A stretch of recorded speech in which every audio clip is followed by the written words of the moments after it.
yaadadhu anaafati gaafa wal barannee laga maal ture maal faa wal gaafannee akkatti wal utubnee turre jaalalaanee atuu beekta gifti koo iwayu akkanaane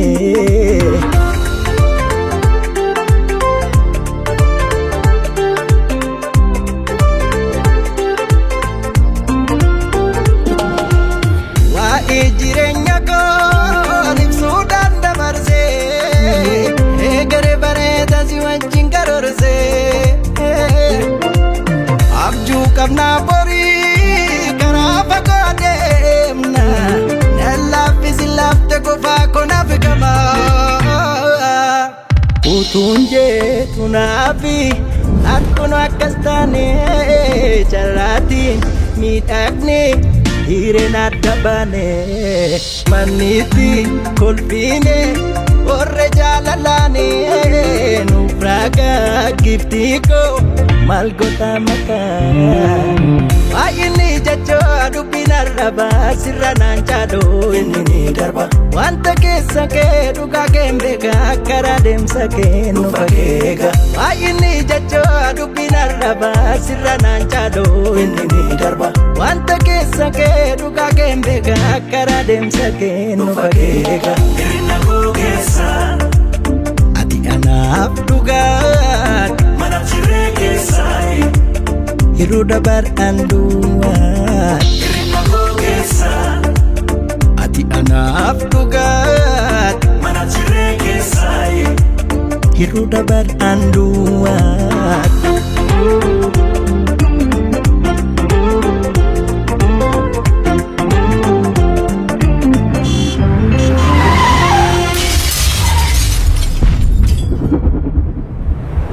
yaadadhu anaafati gaafa wal barannee laga maal ture maal faa wal gaafannee akkatti wal utubnee turre jaalalaanee atuu beekta gifti koo iwayu akkanaane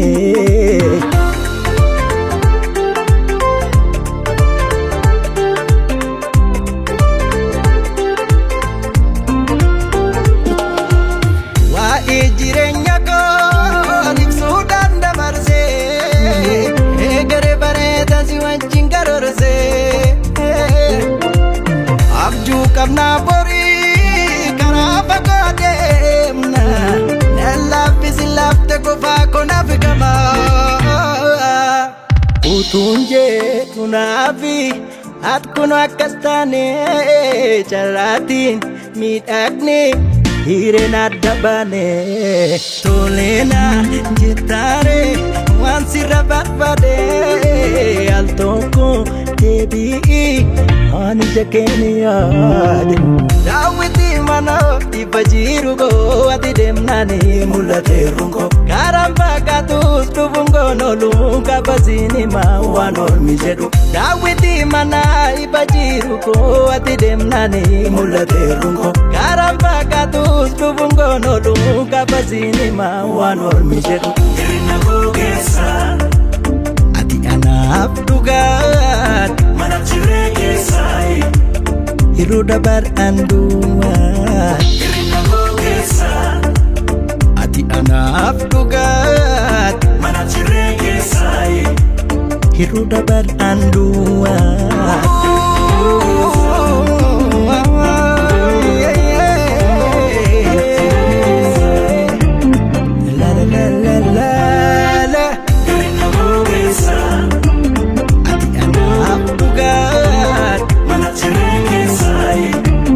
hiruu dabar anduwaat